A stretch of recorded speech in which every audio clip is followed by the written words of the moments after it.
Okay, folks, welcome back. Welcome back to the Virginia Democratic Small Business Caucus Live. And we're happy to have you back here on 420 Wednesday. Yes, we're live, ready to get it on. So happy to have you all back here. We're going to have our host back in today. Our co-host, she'll be here pretty soon. But for right now, we've got a good guest lined up. We're going to do things a little bit different today. But let me just let you go with this for a minute. Oh, yeah. Don't let them fool you. Don't let them school you. We got to get this going. Let's go. Okay, turn down Bob. Folks, thank you so much to the Virginia Democratic Small Business Caucus live. Pretty soon, I'm going to have my guest here, Erin Porcher, coming in, who she's the interim chair for the Small Business Caucus in Louisiana. We've got a great guest who's going to come on real early for us today, who's a local guest here in Northern Virginia. Woo, I'm just excited. There's a lot going on, and I'm glad I got you here. So, folks, first of all, one thing I want to say to you before we get started, I'm going to make it quick. Make sure you get your shot. It ain't over. You still got to deal with this COVID. Keep your mask on, keep your spacing, and make sure you're there because we need your vote, and we need you to stay healthy. We need you to be here running your businesses and getting things done for Democrats. So listen, let me jump right into this today because we've got a guest who's got to leave, and I want to make sure we get a chance to talk about all the fantastic things she's done. And she's a local person here, and I'm going to tell you a little bit about her right now. Let me bring her screen up. Well, here it is. Well, but I got to bring up mine too because I got to be able to read this, folks. You know, on live TV, you're going to see almost anything. But you know what? I got to bring the right chart up. Don't worry, I'm getting to it. Oh, there it is. There it is. Now I can see it with my old eyes.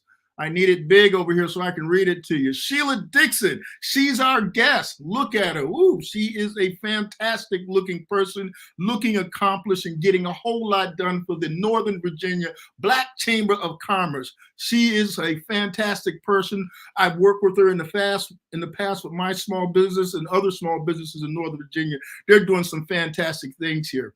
Sheila Dixon is their executive director of the Northern Virginia Black Chamber of Commerce, and she's also an energetic community outreach and marketing advocate, driving impact for social justice in Northern Virginia community. Through her experience in the nonprofit sector, she assists organizations to enhance their community engagement objectives with a combination of leadership qualities. Yes, I said leadership qualities. And also she has fierce determination and just process-driven strategic mindset.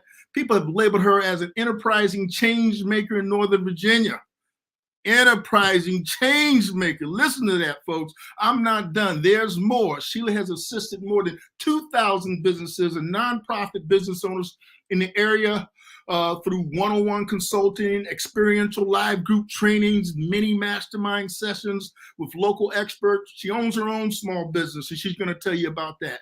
And she understands the economy is changing, and her business models that she's looking out there. She's got a team comprised of gig economists, market force digital professionals, communication specialists, developing business models to help and expand recognition for all businesses and their growth that they need. Folks, without further ado, I'm going to go ahead and tell you a little more, bring on this fantastic person. I don't have my person here with me right now. It helps me with some of my technology. Real live, but I'm about to bring her on for you, folks. I know you're excited to see her because we are excited to see her. So I'm going to bring her into the stream as I bring this out. There you go. All right, things are working good now. And boom, there she is. Hey, Mark, how are you doing? Sheila Dixon, Executive Director of the Northern Virginia Black Chamber of Commerce. I am so glad and happy to see you. And I'm working my technology as best I can. You got to kind of bear with me a little bit. Great.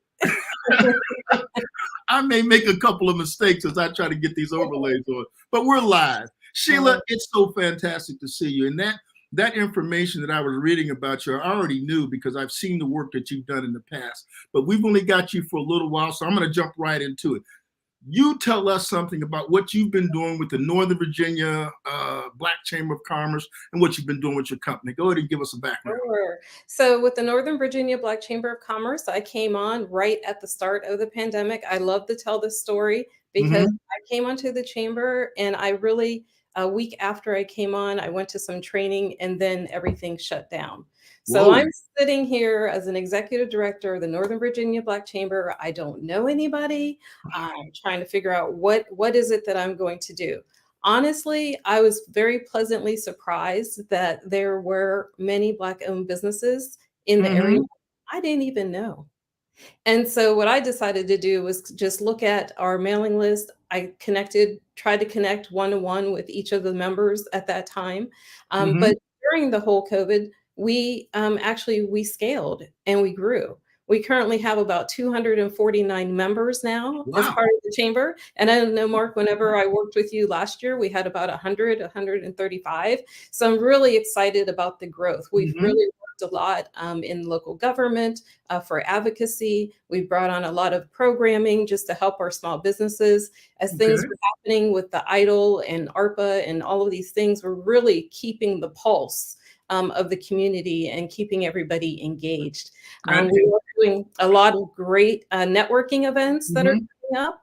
And I'm just really excited that our committees are forming and we are really becoming a collaborative community. So it's just been an amazing, amazing, amazing time. Well, it's been amazing. I know with the American Rescue Plan, you were mentioning ARP, you were mentioning the EIDL, and which is the I'm trying to get the name right, the EIDL, which is part of the small business program for loans that are long-term loans at very low interest rates, up to $5 million. A lot of small businesses have been taking advantage of those. And of course, the PPP program and others. So you guys have been working along with that with some of the navigators of the Small Business Administration or just on your own?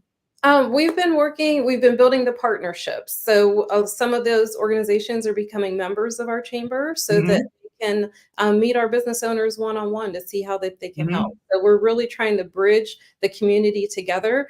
Ultimately, I want this chamber to be a hub for all Black-owned businesses in Northern Virginia. Right. Most chambers of commerces, that's what they are. They are hubs for small businesses. And I just feel with this Northern Virginia Black Chamber, we can be that. Technically, there are about 27,000 is the last that I've heard, 27,000 Black-owned businesses in Northern Virginia. And I want to know them all because we want to grow, we want to scale, we want to work our strategic plan, which is called our Better Now initiative, which means build thriving returns now. So it's a very strategic approach to continue to decrease the income wealth gap in this Northern Virginia area. Wow, 27,000 African-American owned businesses just in Northern Virginia alone. Northern Virginia. That is a huge number because you're not even talking about the rest of, the tri-state area, or we all call the DMV tri-state, but the DMV, DC is not a state, but there's a lot of African-American owned businesses and just a lot of small businesses in the area. But we're here to hear more and we're here for it. So tell us more. Tell me more about what you do, your company. I saw some interesting things when I looked at your profile on LinkedIn.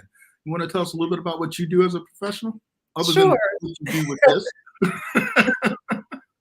So my company is called Gigology Strategies and Solutions, and I work with small businesses and nonprofit organizations, and I really do help them pivot. I came from a retail background, and I worked with a lot of buyers and worked with a lot of organizations and really helped them pivot their companies.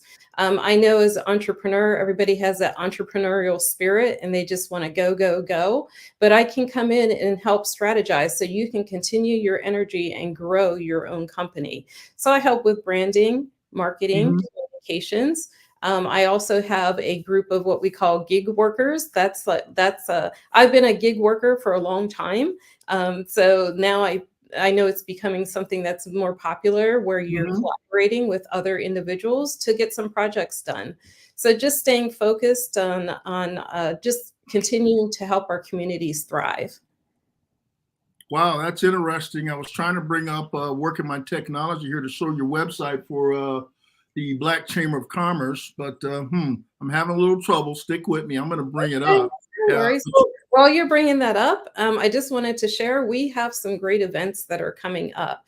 Through our partnerships, we have connected with the Virginia Department of Small Business and Supplier Diversity. We did a series of workshops last year, and they went Right. over very well. We had about 500 people participate. They were all online. We covered about 5 different subjects. We're bringing that series back. So in May 3rd, 10th, 17th, and 24th from 12 to 1, just come online, register with the chamber, and we're going to cover each of the different opportunities that are available for small businesses. So we'll cover financing, SWAM certification, and then a couple of other subjects. And you'll hear directly from the directors and the program managers of those departments. So you're going to be able to get that hands-on connect with those individuals. And then on May 17th, I have another one. Economic Forum.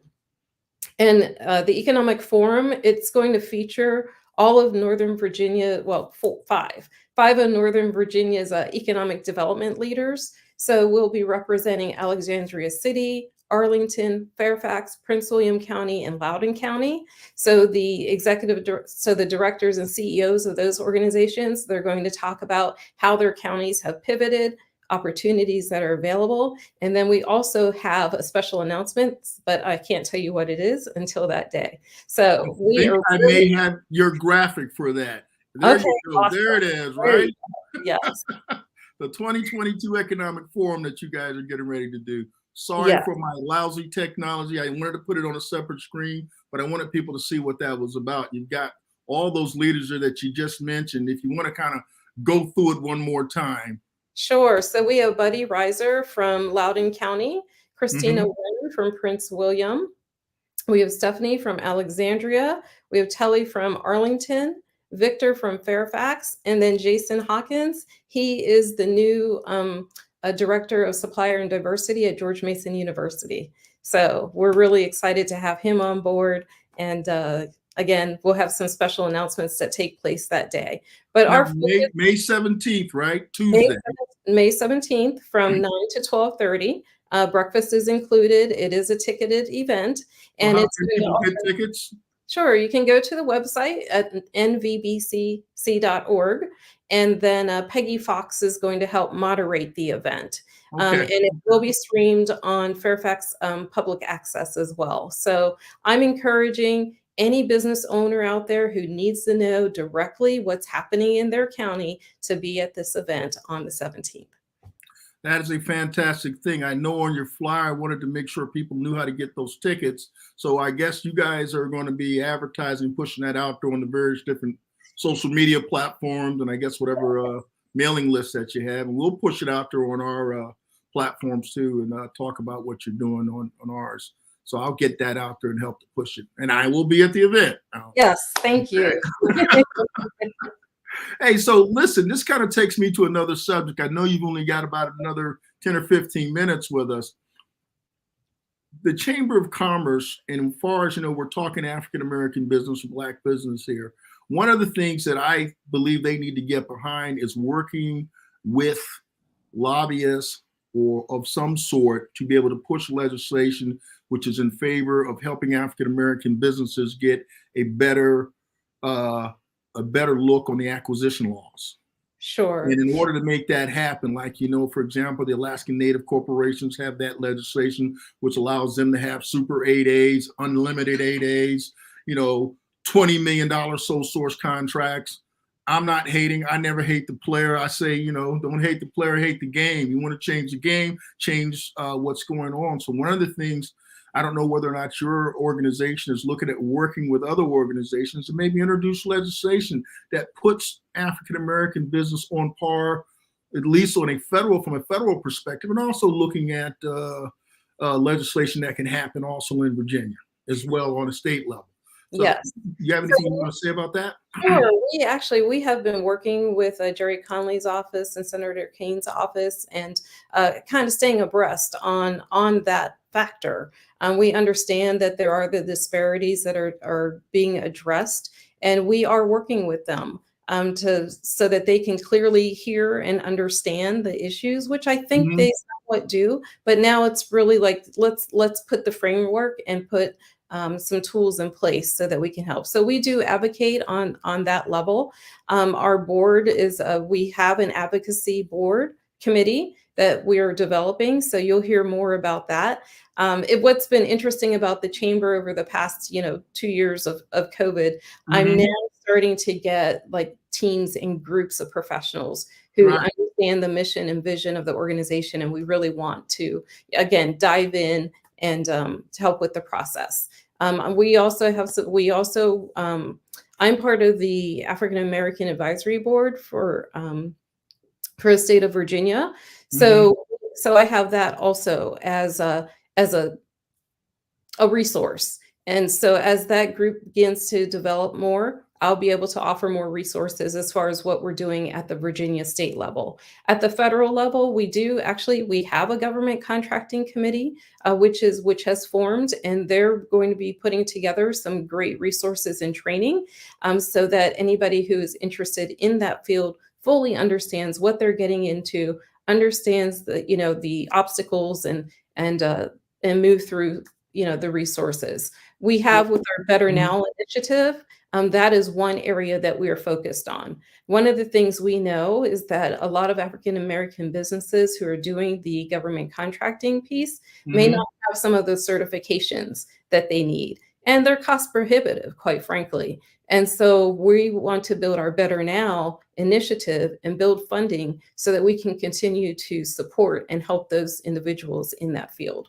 And I'll be honest with you, as though I haven't been honest earlier, but what really needs to happen, and it'd be great working with the Northern Virginia Black Chamber of Commerce, is really working to try to work with some outside organization that can go in and specifically get the commitment from the congressmen that are in Virginia. Northern Virginia, of course, I've spoken with people like Don Beyer and Jerry Conley, that are senators, Tim Kaine and Mark Warner, as well as, even the ones that are outside of the Northern Virginia area. Yes. And other, the Black Caucus, getting these organizations, because a lot of the laws that got put into place initially are really as a result of guys who started that caucus, like Aaron Mitchell and folks like that, who actually put the teeth into the laws once those 8A programs and other things were instituted in the federal government. And then you pretty much had the Alaska Native corporations and the other groups take it to another level, where now you have the African American companies who really were the impetus for pushing that, not even on an even playing field. So we got to do for self. I'm speaking as an African American citizen to make that happen. And I'm happy to work with you on that, and other folks I know that are interested in getting that done. Excellent. So what else is going on? Tell us what else is happening. Tell me, where are you from? Are you from Northern Virginia? Where are you from, Sheila? Originally, I grew up in Pittsburgh, Pennsylvania. So I was born in Columbus, Ohio, lived in Pittsburgh, went to school in Pittsburgh. I moved to Virginia about 31 years ago. So I have actually been. You're not that old. Well, thank you. But 31 years ago. No way. Yes. And I've lived in Northern Virginia all of that. The whole time. Okay, fantastic. What else can others do if you want to get people want to be interested in joining the Northern Virginia Black Chamber of Commerce? They ought to go to your website. I want to kind of give you a chance to get those handles out there and your social media handles as well. What do you want to? Sure. So our website is www.nvbcc.org. There's a join button. It shows all the benefits of membership. It will show you the different events that are coming up. We started a soft launch in last November. A lead share group. So again, getting Black business owners together so they can know one another, exchange leads with one another, and start building those partnerships within our own community. So that was taking place Tuesdays and Thursdays, the first and second week of each month. Tomorrow we're launching a new concept, and as soon as we see how that new concept works out, we'll probably kind of roll out that model for the remainder of the year. But it's really been great because we're seeing new businesses, right? And we're seeing people are, there are a lot of startups now.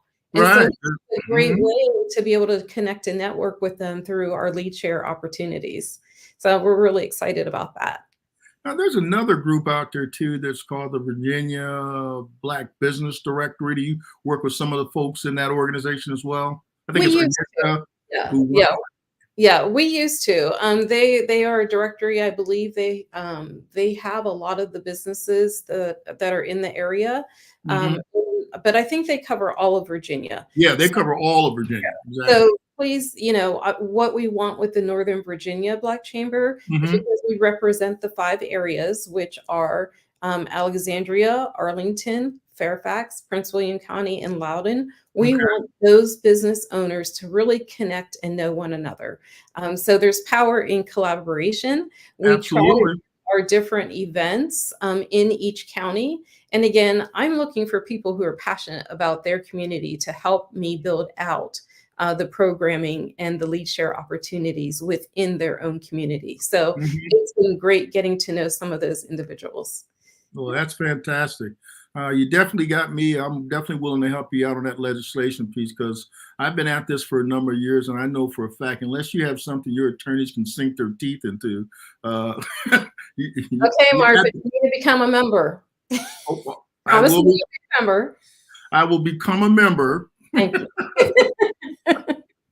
You heard it, folks, right here on live TV or live stream. Mark said he would be a member. Now, I don't know what I disagreed to, but I didn't give away my firstborn or whatever, but I'm going to become a member. So tell me also your relationships with when you're working with the different county representatives. How do you feel? I'm a metrics guy. I'm an engineer. I'm a technical person like you. I Mhm. can only measure success. I only can my tongue is getting. I can only determine success by measuring it. And if I Yeah. can't measure it, I don't know whether it's real.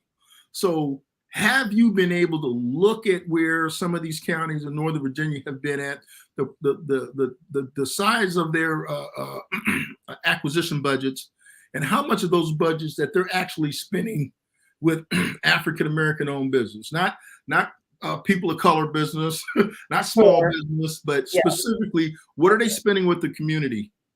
And that's what we're going to dig deeper into on the 17th. So Right. we are asking the economic development leaders, what portion of their county is African American, and how much monies or are they, or what type of programs or campaigns are they going to be launching so that they address Black-owned businesses specifically. So that's one of the things we will cover. I have definitely been abreast of all the ARPA monies that have come in. So now it's partnering with those economic development Hmm. companies Yeah. to understand how our Black Chamber can be the hands and feet, because at the end of the day, they need to reach the businesses. And so we want to be that conduit that has all of the businesses under the chamber so we can go to Prince William and say, look, here are the Black businesses that need assistance. Fairfax, here are the businesses that need assistance that you're not touching. Um, Might I change this around? mhm. I think language is very important. I want to interrupt you. I tell the business owners all the time, they're taxpayers. That's their money. They should not show up with their hat in their hands for their own money. They are simply saying, we'd like to get our fair share of the tax money we give the federal and local state government. So because a lot of times you think you're coming in there and they're doing you a favor. It's like, well, wait a minute. I'm sure Lockheed Martin doesn't show up and say, hey, why don't you let me get a couple of money for some jet fighters, right? Please. They Well, realize that they're a community member and they ought to be spending a certain amount of money because of who they are and what they represent, the money they give to the government. sure. Yeah. And that's why it's important to have those Mhm. relationships and really Right. build those relationships. And so that's what I'm doing. I mean, I sit on the Fairfax County Advisory Board. I'm looking, some of our other members sit on some of the other boards, and we talk about this, and we say, okay, look, what are you doing to help drive, income and resources into the Black business community? So that is something that we are definitely passionate about. And I'm just excited that I now have people to kind of help me drive Help some you of get these. that done. And having people with different platforms, like, I'm not comparing myself to a National Action Network or a Roland Martin show or these other groups, but all of these organizations are talking specifically about that issue now. And some of the issues that are intersectionality, as far as making sure that the college loans are being forgiven. Mostly African-American women are the fastest growing small businesses in the world, but also they're the ones out there with the largest amount of college loan debt. Yes. So a lot of these intersectionality issues, along with them trying to get at their own tax money so they can start businesses, all these things are important. And then you bring in some of these other bigger voices and really kind of laser in on some of these things. I think that's where you kind of get all of this coming together so that we can pressure our government to make sure that they're being equitable with the resources we provide them. What do you think? And that's why it's important that, we are partnering with the Virginia Small Business Supplier and Diversity, because through some of their programming and their resources, we're building those relationships. Yes, there are certain things that, people say, okay, the SWAM certification, okay, I have it, but how can I really use it? Well, Right. the way that you use it, you have to follow through. You have to follow up. You have to build the relationships. The projects aren't just going to come to you. And so that's why it's important, us at the Black Chamber, that we're building and developing those relationships so that we have the opportunity to bring those procurement opportunities to the table. So I agree with you 100%. And I 100%.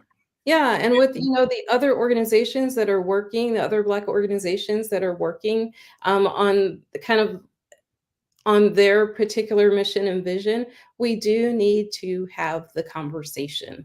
We need to have the heads of these organizations together in a room. I don't, if it's 24 hours, it doesn't matter, but we need to talk to one another too, to ensure that we're helping one another.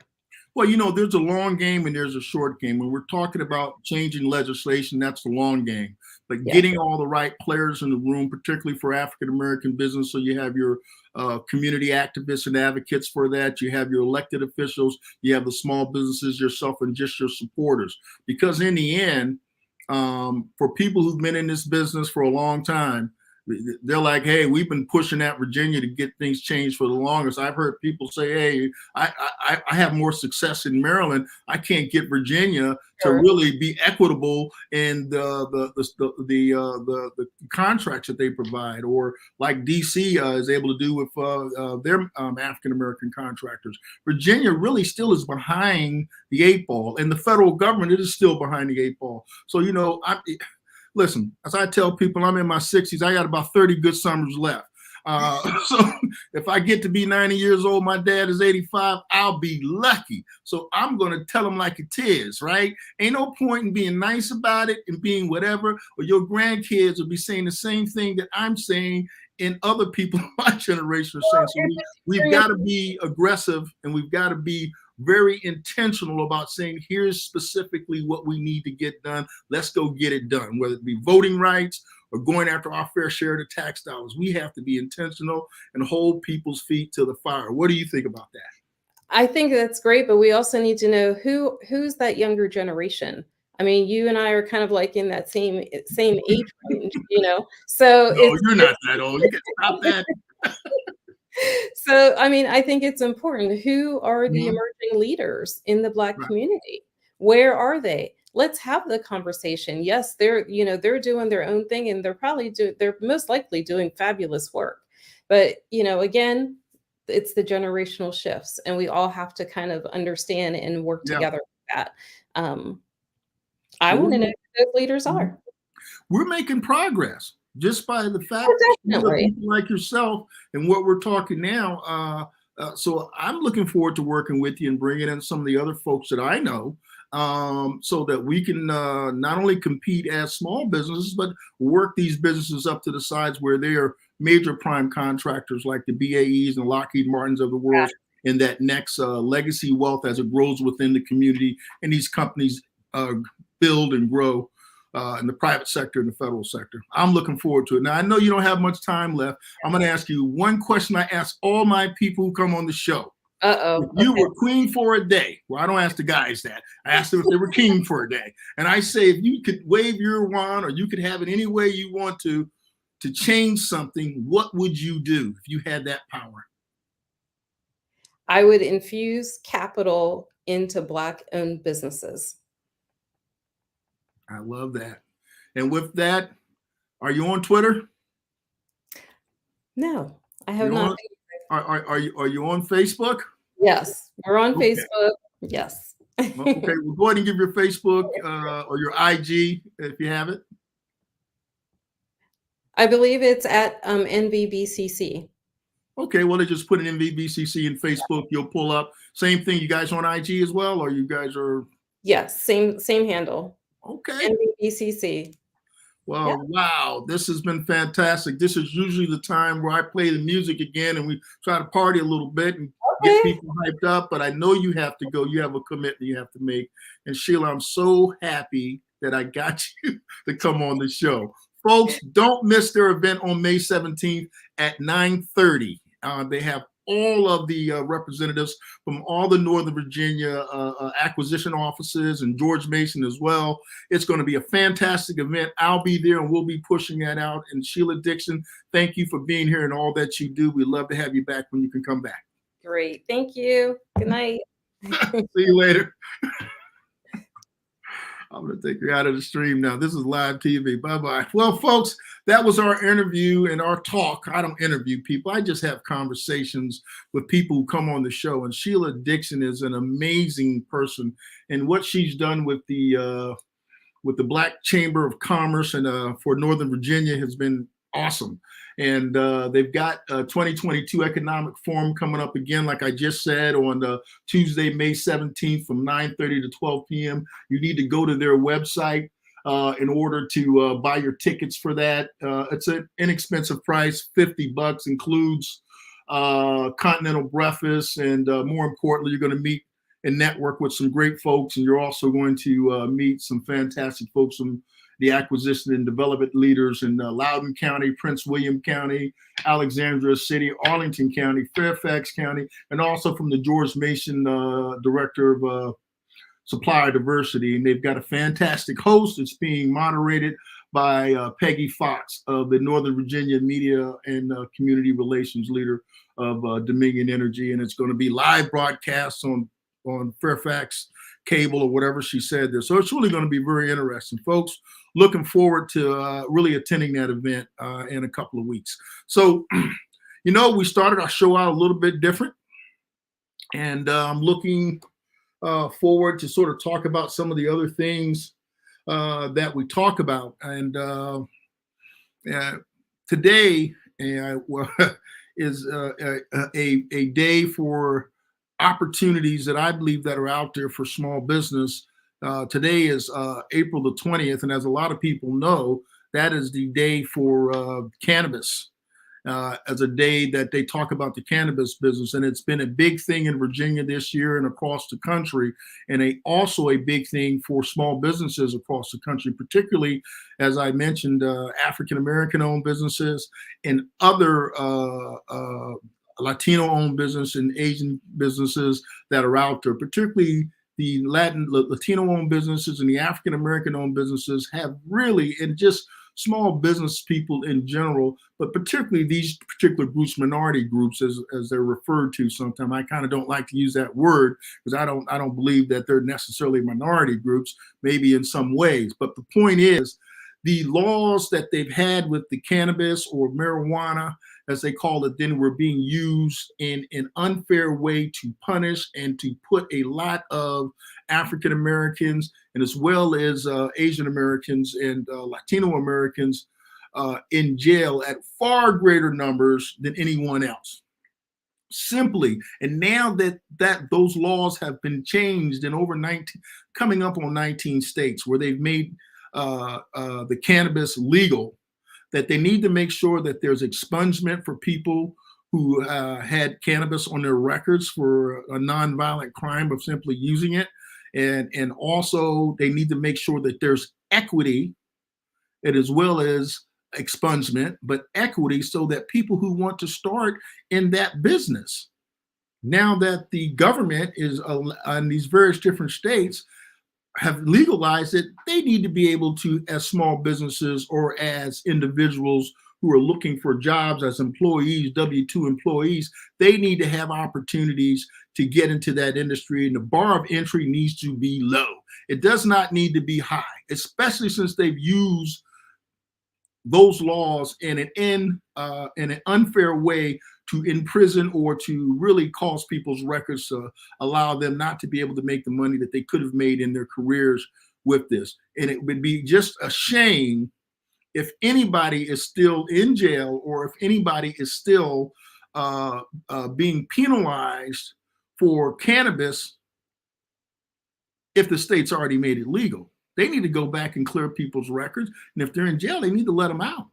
And they also need to make sure the bar of entry to get into that business now, that it doesn't get sucked up by all the large multi-state operators and international operators, and that small businesses, and particularly from the African-American community and the Latino community and other small business owners, period, generally don't get frozen and locked out, because when the hundreds of millions of dollars and billions of dollars come in from these large organizations, that they suck all the air out of the room and they don't get an opportunity to really make greater economic gains for their families, for their state, and be able to do the things that they would be able to do had they been given a fair opportunity to be a part of that gold rush, lack of a better term. That's really what it is. You're talking about a $24 billion industry today, right now, even at 19 states. And probably I'm not even talking about what the legacy business, let's just say the legal business, even though they're not really allowed to use that to put the money in banks now until the SAFE Act's passed. They've already passed it in the United States Congress. It now sits in the Senate, right? Once the Senate passes this, that's it. It's completely legal, and it has been moved out of the Class 1 category, and the gold rush is on. But this needs to be equitable. It needs to be fair. This is an opportunity for small businesses really to have a chance to show what they're able to do, given an opportunity to be a part of the economic fabric of this country and of their communities and their states. So let's get behind that and push that. Now, I haven't got back to what I talk about all the time when I get here for my hour, and you know what I'm going to talk about. That's right. We are going to talk about voting rights. Voting rights. In the end, voting rights is what it's all about in any democracy. If you don't have the ability to cast your vote for people to represent you in this country, then you don't have a democracy. And what you currently have going on across more than 40 states in this country, more than 400 and some odd laws that these Republican-controlled legislators have done, is since you've had the repeal of the Voting Rights Act, particularly the part of the Voting Rights Act which is known as preclearance, meaning if any laws are going to change in the 1965 Voting Rights Act with the preclearance piece of part of that legislation, what that really meant was before any laws around voting could be changed, they needed to go through the Department of Justice for approval, particularly for states who had been sanctioned, who had had a history of voter suppression. And those states existed in both the North and the South, particularly in the South, but all over the North as well. Let's just face it, folk. The history of the United States is a history that has slavery for over 200 years, 300 years. You've had the Civil War to really get rid of just that institution itself. You had another 90 plus years, almost 100 years of Jim Crow. All this is about denying people the right to vote and to live their lives. And then you had the civil rights fight through the 60s and the early 70s and going on now. It really doesn't end, because really when you talk about civil rights, you're talking about voting rights. You're talking about people having the right to participate in their democracy. And guess what? That's not a historical thing in the sense that it's a one and done and you don't have to worry about it. It is an ongoing thing where you have to be vigilant, because as we put these laws into place, like the 1965 Voting Rights Act, the Housing Act, Fair Housing Act, and also, what's the other act I'm trying to think of here? All these laws together, the three laws pretty much put together what's known the Fair Housing Act of 1968, the Civil Rights Act of 1964, and the Voting Rights Act of 1965. Those three laws all together pretty much push the history of Jim Crow and discrimination against anyone, regardless of who they were, by gender, by race, by sexual orientation, by whether you're handicapped or not. It made all of that illegal. But guess what? We were thinking, okay, let's clap our hands and, and say, hey, we're done with that, man. That's gone. But no, it's not gone. That's why you have to be vigilant. You turn around in 2013, you have a Supreme Court that decides, hey, all that work that went on through the Civil War and through Jim Crow and through the Civil Rights Act and through a couple hundred years of slavery, we don't need that anymore. People are basically good. So we're going to basically get rid of pre-clearance in the Voting Rights Act, because everybody's going to be nice and honest with each other. You don't need this stinking law anymore because everybody's going to just do the right thing. Well, if the Supreme Court felt that way, there's a whole lot of other laws that they could have just got rid of based on that reasoning that, hey, what do you need the police for? Everybody's going to be good. Nobody's going to steal or rob or do things they're not supposed to. So let's just get rid of the police. Of course, we're not going to do that. And that's the same thing with voting rights. People are not going to be good. They're going to be bad. They're bad. And they're going to constantly be bad unless they're forced to do the right thing. Not all of us, but enough of us, historically, we understand that people's history, people tend not to learn. They repeat the same stupid things that they've done before. And how do you make sure that those stupid things don't raise their heads? For example, just to make this clear to people, the Germans get it. They don't allow Nazi flags. They're illegal. They teach their kids from the beginning of grade school through high school the horrors of what the Nazis did in Germany. Why? Because they don't want it to happen again. And here we are in the United States doing exactly the opposite. And we are wondering why we're having some of the conflicts we're having now. They are self-inflicted wounds that very bad decisions were made with a lot of people pushing for things to try to take us back to the bad old days. This isn't happy days. There's no Fonzie here. And even the 50s wasn't happy days. Happy days if you were maybe Fonzie. It wasn't happy days for African Americans and Latinos in the 50s. Man, we couldn't vote. Heck, when I was born in 1960, I couldn't vote, and neither could my father. So listen, We want to give everybody a fair shot in this country because that is what the Constitution of the United States is all about. We are not a country of men, we are a country of laws. And respect for the law and equal application of the laws for everyone means everybody gets a fair shot. And at least, I guess, as you often hear the term, is we're trying to make a more perfect union. We know we haven't gotten there.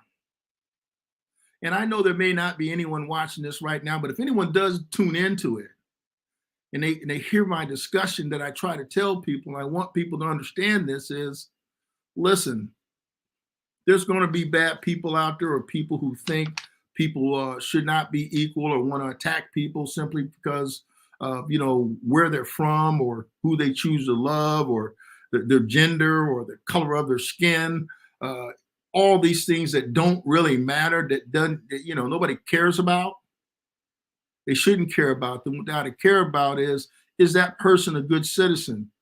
Are they helping to make this a good community to live in? Are they willing to protect this country when they're called to protect this country? Are they participating in the civil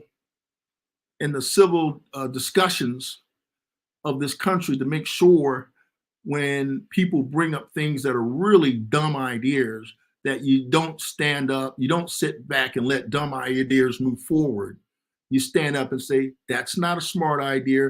Matter of fact, it's unconstitutional. You can't be quiet about it, because if you be quiet about it, eventually they'll come for you. And you'll probably say to yourself, well, I don't want to do anything about this. I don't want to say anything about it because what if, it may cost me my job, it may cost me my friend, my wife,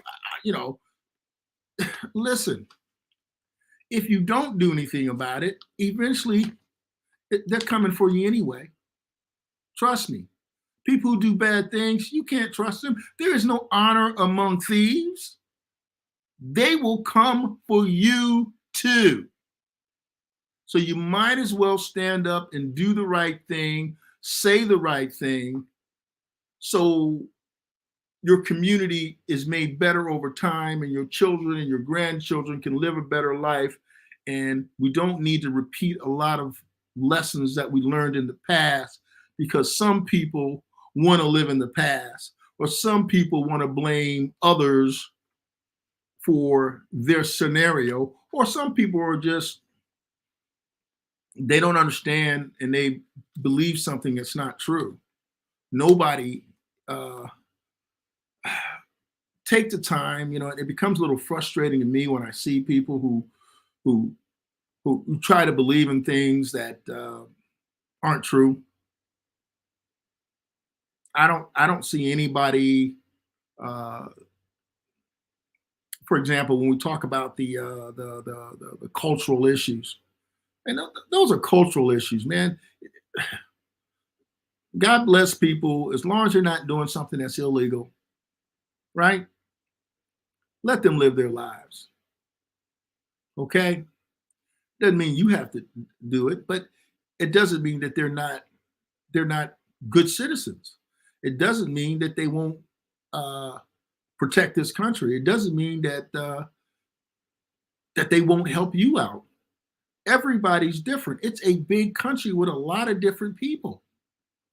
But what brings us all together and puts us underneath one umbrella is the Constitution of the United States, as I said earlier. So we all have to kind of focus in on the fact that being a good citizen means you have to have the right to vote, and you have to participate in civil discussions, and you have to make sure you stand up against things that are against the Constitution and that are not good for the country. Everybody's not going to agree on that on all points, but surely there's more that we agree on than what we disagree on. And those are the things that are important. I'm here just making a extemporaneous conversation about this, but let me go back again and talk about HR 4, which is the John Lewis Voting Rights Advancement Act. It is passed to Congress. It is a part that makes sure you put the pre-clearance back into the Voting Rights Act of 1965. And basically, specifically, what it does is it modernizes the Voting Act's formula determining discrimination in different states. It declares that any changes that are going to be made against voting rules have to happen 180 days before an election, and it's got to get pre-cleared by the Department of Justice. And it gives the government more authority to send federal observers to monitor jurisdictions for potential risks of discrimination at the polls during voting. So everybody gets an opportunity to have their say and gets an opportunity to vote. That's what that's about. There's nothing nefarious about that. But what is true about that is when the Supreme Court took that out in 2013, it was like the Supreme Court was saying, well, these people who did bad things and were stopping people from voting, well, they're no longer going to do that. Well, guess what? That law was in 1965 and I was 5 years old. Those people are still around. And they have not changed, as you can see, or it can be evidenced through 400 and some odd voter suppression laws that have happened since that pre-clearance piece was taken out. If you don't have the door to the vault closed in the bank and you leave the front door open at night, don't be surprised if people come in, take the money, and leave. Essentially, that is what the Supreme Court did in 2013. They were saying, oh, those people in 1965, not 1865, 1965. Oh, they're nice people now. We don't need this law anymore because we haven't had any trouble. Well, guess what? You know why you haven't had much trouble? Because the law was there. And that's exactly what the notorious B.I.G. was saying. She was saying it didn't make sense for them to do that because they're saying, well, we don't need an umbrella. You know, the rain is not on me anymore. But of course the rain's not on you anymore because I have the umbrella and it's up. But when the umbrella when it rains again, if you take my umbrella or if you take the pre-clearance piece out, when it rains, you are going to get wet. So this was intentional, folks. It was an intentional shot in the foot by the Supreme Court of the United States into the foot of the American people, and now has us all fighting to get this back in place again, wasting a lot of energy and time for something we've already done. Now we have to do it again. I don't know how those people particularly even come to conclusions like that and with any logic. It just seems so illogical. Let's talk about H.R. 1. H.R. 1 is the For the People Act of 2021. This bill even puts more voting rights on a national level. So basically what it does is it once again supports the putting the pre-clearance back into place. It expands access to voting. For example, it has automatic and same-day voter registration nationwide, 2 weeks of early voting at a minimum, and it bans purging of voting rolls, meaning that if you don't vote 1 year, they can't purge your name off the roll. You show up to vote the next year because you didn't vote 1 year for whatever reasons. Maybe you just didn't want to. You can't, but once you're registered, you're registered. They just can't take your name off, and then you show up to vote, and you got to cast a provisional vote because they took your name off the rolls. That's called voter suppression. Also, there's finance reforms banning foreign money loopholes, money for election security, grants to help states replace their voting machines and update them, and processes for auditing and securing election results. Very important, because the people who are trying to suppress the vote, what they're trying to do is even if you make it through all of those voter suppression obstacles, and you make it through the minefields, and you make it all around all the different over and under and through all the obstacles, whatever way that they've kind of got all these things up to try to stop you from voting, they're also trying to, in those Republican states, put in partisan voter election officials. So they're saying, even if you do win the vote, we're going to have, and we don't agree with it, we're going to have partisan officials in the end that are going to basically deny the vote. That's what they tried to do last time by saying, oh, this wasn't fair or whatever. Then of course it went through all the Supreme Courts of every state. In every state where they claimed there was a problem, these are also, Republican appointed judges that said there's been no voting fraud here. You guys just lost. But the big lie was, hey, keep saying it. If you say it long enough and loud enough, you're going to get a bunch of stupid people to do stupid things like they did on January 6th. Now, that was really dumb, right? Why would we attack our own seat of government when our own judges said there was no problem? Not just Democratic judges, Republican judges. So there's a lot of people out there. There's 330 some million people in this country. And not everybody is playing necessarily with a full deck. So you really have to kind of watch what you say. You just can't say stuff. And just because you said it doesn't make it true, especially when there's evidence to the contrary that it's not true, and there's no evidence to support what the person is claiming is so. Don't waste your time with that argument. It's a waste of time. What you need to do is vote. Make sure you're registered to vote. Make sure you get out there to vote. Make sure that you do what you need to do so that we can pass the laws that we would like to get past the majority of Americans that cover things like health care for all Americans, getting rid of college loan debt. Listen, if we bailed out all these banks, we can definitely help out people to get rid of their college loan debt so they can buy houses, start businesses, contribute to our economy, and not just have to be hit with this excessive debt. And let me tell you something about these college loans. How it's different from, and I only got a couple of minutes left here. I'm going to try to explain this quickly. I'm 62. When I was in college, a Pell Grant you could get for $4,000 would cover 70% of my college tuition for the year.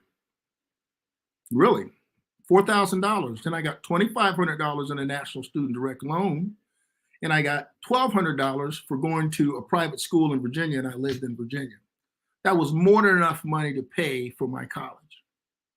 But that's because back then the federal government and the state government thought it was a smart thing to invest in college students so that they didn't go into hawk and debt for the rest of their lives simply trying to get an education, because we need doctors, lawyers, plumbers, brick masons, cybersecurity people.